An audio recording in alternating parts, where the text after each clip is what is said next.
interestingly, these pronoun reference questions are the type of questions which I don't see a lot of students practicing a lot. Instead, I see them practicing other types of questions. When in fact, during your exam, these questions are the ones which are going to take far less time to do as compared to other questions. So if you are somebody who has mastered the art of answering pronoun reference questions, you are going to be a level above than your classmates who are not so confident about these questions, because you will have an extra mark for yourself set for you in exam. What do I mean by this? Well, what I mean by this is you are 100% sure that there are going to be two questions in your part C extract, two extracts for pronoun reference questions. Yes. So you should know how to answer this, and you should know how to answer this really, really easily without being confused a lot. So the first thing you need to understand is that when you refer to something, you refer back to something.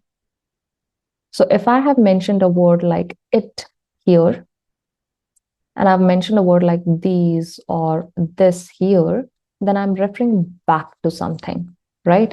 If I'm referring back to something, then I need to read before, not after this. So this is another confusion a lot of students have.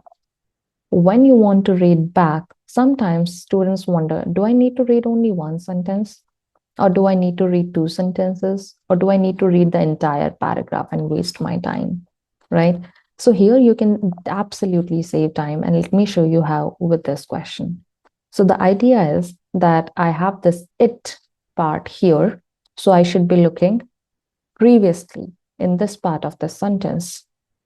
Comma plus and starts a new sentence for you. So when I read the previous sentence, I know that it starts with this. So this also is referring to something previously. So even if I do start reading it from here, I am definitely going to be lacking in terms of meaning because I have not read the previous part. So I'm going to wonder, but what does it mean? What does it refer to? Because the correct meaning is actually in the previous sentence. So in order to get an idea of this entire sentence, I need to read previously. And this complete meaning of this sentence is going to give me an idea of what it refers to. So that's essentially what we have to do. I see that this previous sentence actually is not starting from any this or reference. So I can read from here up until here. And I should be able to answer my question. Now, let's read. So reasons for this declining trust. Once again, I have this declining trust. What is this declining trust? Again, it is referencing to something previously. So I need to read previously, and this is that part. So I'm going to start from here. So in some countries, trust in science and governmental agencies declined throughout the pandemic. So, okay, this is what they are referring to again and again. Trust in science and governmental. Okay, let's get rid of this. Trust in science and governmental agencies, this declining trust and this declining trust. Got it. So trust in science and governmental agencies declined throughout the pandemic, sure. Then what happened? Then the reasons which are there for this declining trust include misinformation, disinformation, unofficial public messaging that was inconsistent and not based on evidence, as well as lack of personal protective equipment and resources. They have multiple reasons for why this trust declined, went down. Then this declining trust is already affecting the uptake of routine vaccinations. The uptake of routine vaccinations mean how much people want to get the routine vaccinations, the uptake, which is then as a result increasing the resurgence of preventable illnesses such as measles. So because people are being hesitant to get vaccinations, and vaccinations deal with disease conditions which can be prevented if you take their vaccination, like measles. So because people are hesitant about this, so this has already resulted in an increase of what? The preventable illnesses, resurgence. They're rising again, these illnesses, because people are worried or concerned or not are reluctant about routine vaccinations. And what? Okay, this declining trust is resulting in all of this. And it could also decrease. This declining trust could also decrease public engagement in preventive actions during the next pandemic.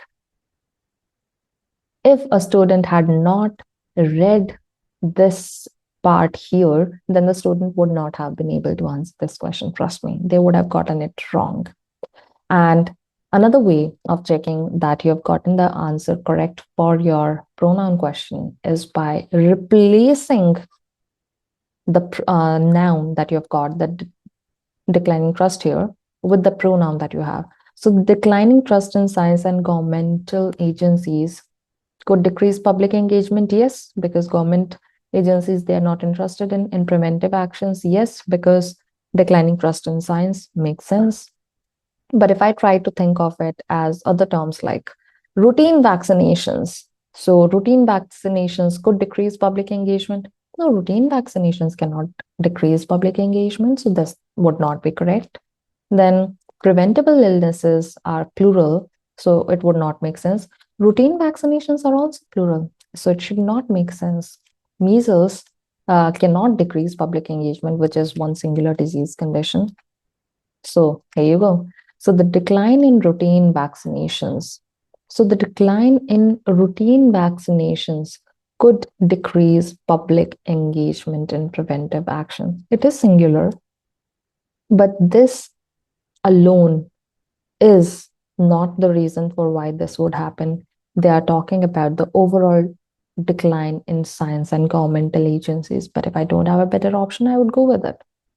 The resurgence of preventable illnesses, no, this is a result of this. So answer option B is a result of answer option A. Decline, which, okay, let me form this for you. B is a result of A. A is a result of C. You can see that decline leads to this. Decline happens due to declining trust in science and governmental agencies. So more than A and B, I am inclined to choose answer option C. Then the lack of personal protective equipment. They've not talked about it, not at all. So it does not make sense for me to choose answer option D at all. My answer option C is going to be the right answer.